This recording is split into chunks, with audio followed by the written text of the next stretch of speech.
Hey y'all, so look, y'all know that I don't like to dabble into politics too much, and like, I don't pick sides. I don't care about Republican, I don't care about Democrat, I care about the issues, and a lot of that comes down to basic human rights. But I do want to get into this because I think that it affects a lot of the people that I personally work with, where they came from, where they're at. This is a very relevant thing for the field that I actually work in as a recovery coach. And I know that Trump evokes a lot of emotion out of a whole lot of people on either end of the spectrum, no matter what he's talking about. There's people that love him and there's people that hate him. There's people that will listen to him. There's people that will disregard anything that he says. Whether you love him or hate him, you should not disregard what he's saying, because there is a serious chance that he will be back in office and he's talking about what his plans are going to be. So what I'm asking you guys to do is put all of your emotional side to the side and listen to what the man's actually saying right here. We will ban urban camping wherever possible.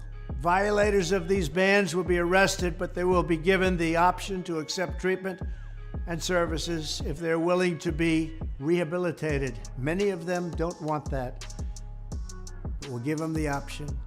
We will then open up large parcels of inexpensive land, bring in doctors, psychiatrists, social workers, and drug rehab specialists, and create 10 cities where the homeless can be relocated. So he's talking about forcibly taking them and relocating them to tent cities outside town. That sounds like camps to me. And historically, putting people in camps, the government taking people and forcibly putting them in camps, has been a really negative thing. And I agree 1000% that the homeless population in this country is becoming bigger and bigger, and it's becoming more and more of a relevant problem. But is this really the answer? We're going to talk about this in this video today. So without any further ado, let's go!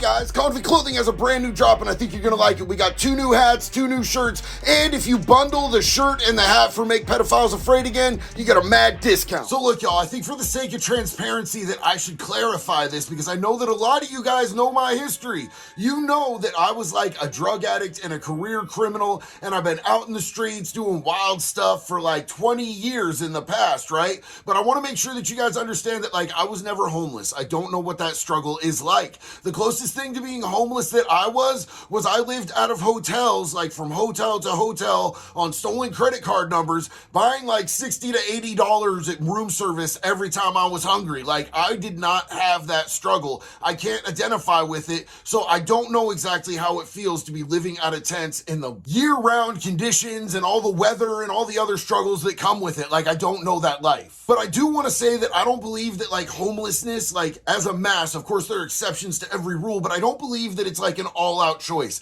Like the same way that I don't believe that addiction is like just a straight choice, that people are like, yo, I've never done crack before, but I want to be addicted for the rest of my life. Let's jump right in. It usually stems from mental illness, trauma, and all these other conditions that happen to people usually earlier on in life. And being homeless and struggling with substances and mental health issues usually run concurrently. Like a lot of these people, like categorically, will tell you that they have substance use issues, that they have mental health issues, and that's what drove them to being homeless. So I don't think that these people are disposable at all whatsoever. I will never ever say that. That's not a belief that I can get behind. But I want to take a look piece by piece at what Donald Trump is saying here. So I'm going to play some of what he's saying, and then I'm going to jump in, and I want to break this down from my personal opinion, and I just want you guys to know that I'm open to your opinions. I want to hear what you guys have to say. If you can hit it in the comments, let me know what you think. Like, I'm really open to hearing, because like I'm so torn on so many different parts of what this dude is saying here.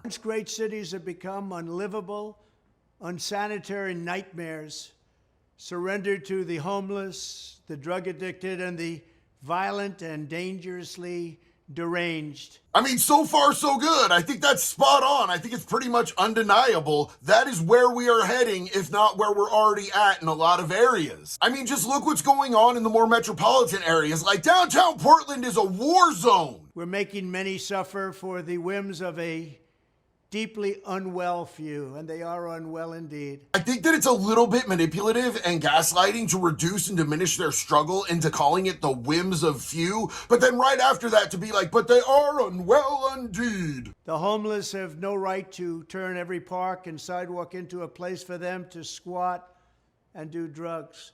Americans should not have to step over piles of needles and waste as they walk down a street in a beautiful city. And like, oddly enough, I 1000% agree with this, man. There is nothing that is a bigger pet peeve of mine than when needles are left out where kids might get access to them. They might end up accidentally poking themselves and catching some bloodborne disease. And the excrement, man, like the excrement, like I get that. There's not a lot of restrooms that are open to the homeless and people have to shit, bro. It's just a biological reality. But the needles thing drives me out of my entire mind because it's unsafe for our children. Or at least once beautiful city, because they've changed so much over the last 10 years. They have absolutely changed. The cities have changed, the streets have changed, but I think that a lot of that has more to do with an indicator of late stage capitalism, man. Like if you historically look at any empire that was ever built fast with such a far and high reach, they always crumble. And when they crumble, they fall absolutely hard. So just blaming this on people that are disenfranchised because the system turned into a giant greedy money pit,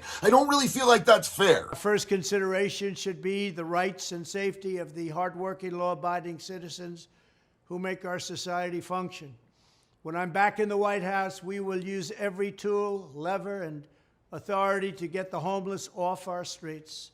We want to take care of them, but they have to be off our streets. And while I don't disagree with this, I still think that camps are a pretty fucked up way of achieving this. There's nothing compassionate about letting these individuals live in filth and squalor rather than getting them the help that they need. We need professionals to help them. Okay, and here's where I actually start throwing stones because the quality of care for mental health and even just like medical care that the American government gives is so bottom of the barrel. And if you don't believe me, ask anybody who has to deal with the VA, which in my opinion, the veterans should be getting the best possible health care and mental health care that we have to offer. But if we can't even provide our own heroes with adequate care, how do you think that the government is going to treat those who are down on their luck, disenfranchised, and experiencing homelessness? For a small fraction of what we spend upon Ukraine, we could take care of every homeless veteran in America. Our veterans are being treated horribly. There we fucking go. He finally said some really real shit. There's something I can 100% get behind. Why are we sending so much money to another country where we're not even taking care of the heroes that have served our country and our people? This is literally our money. We are taxed for this, and we should have some sort of say in where this is going. And I don't believe that the American people think that our top priority should be people from another country while our veterans are sick and suffering and living on the fucking streets. For those who are just temporarily down on their luck, we will work to help them quickly reintegrate into a normal life. Have you guys seen the tiny house movement? Like these fully functional, livable houses that are like the size of garden sheds? I mean, they're not illustrious. It's not the American dream, but it seems like it would be a whole lot better than putting people into camps. And a much easier transition for people to be able to get back onto their feet and back into the workforce. For those who have addictions, substance abuse, and common mental health problems, we will get them into treatment. And again, here's the thing, as somebody who is a professional in the recovery field,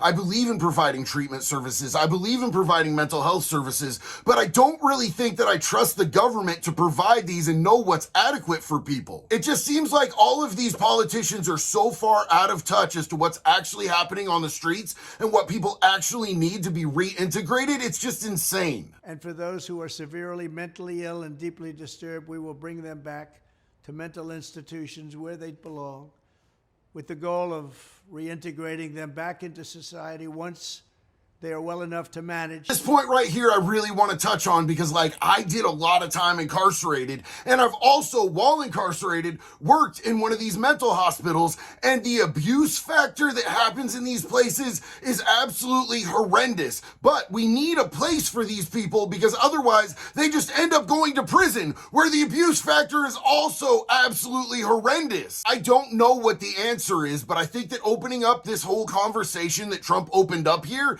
is is a good start, man. Like, talking about this, getting people's consensus on this, learning from each other's personal experiences about mental health, about recovery struggles, like the whole encompassing thing is definitely a good place to go. I agree that the problem with people experiencing homelessness in this country is absolutely out of hand, but I think that there's a lot of other factors than what he's putting on front here. Yes, a lot of it has to do with substance issues, which is a mental health issue. Yes, a lot of it has to do with mental health issues that don't even involve substances, but there's also socioeconomic issues that are inherently behind how many people are losing their homes and also having mental health issues. It's a tough task, a very tough task.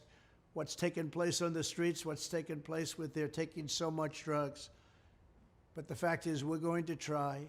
This strategy will be far better and also far less expensive than spending vast sums of taxpayer money to house the homeless in luxury hotels without addressing their underlying issues, and they have so many of these underlying issues and needs. And I've got to say, in my personal opinion, he has the basic format right. We need to get these people mental health services. We need to get them addiction services. We need to get them off of the streets. But I don't know that we can trust our federal government to put people into camps and help them back into society responsibly. I just don't see that ending up any other way but in absolute disaster. But hey, what do I know? I'd really like to hear your guys' opinion on it. If you could let me know what you think in the comments, man. If you liked this video, you know there's a whole button for that. If you like my tattoos, if you think my beard is sick, there's a button to subscribe, which means that you can see more stuff from me. And if you want to check out my merch, it's convictclothing.net. Other than that, I appreciate you guys' time. I appreciate you writing out with me. I appreciate the differences in our opinion.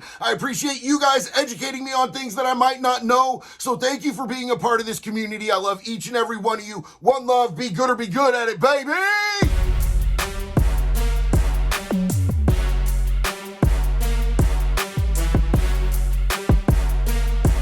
Zero. You have an eye booger. You have an eye booger. Let me get it. Let me get it. Oh my God.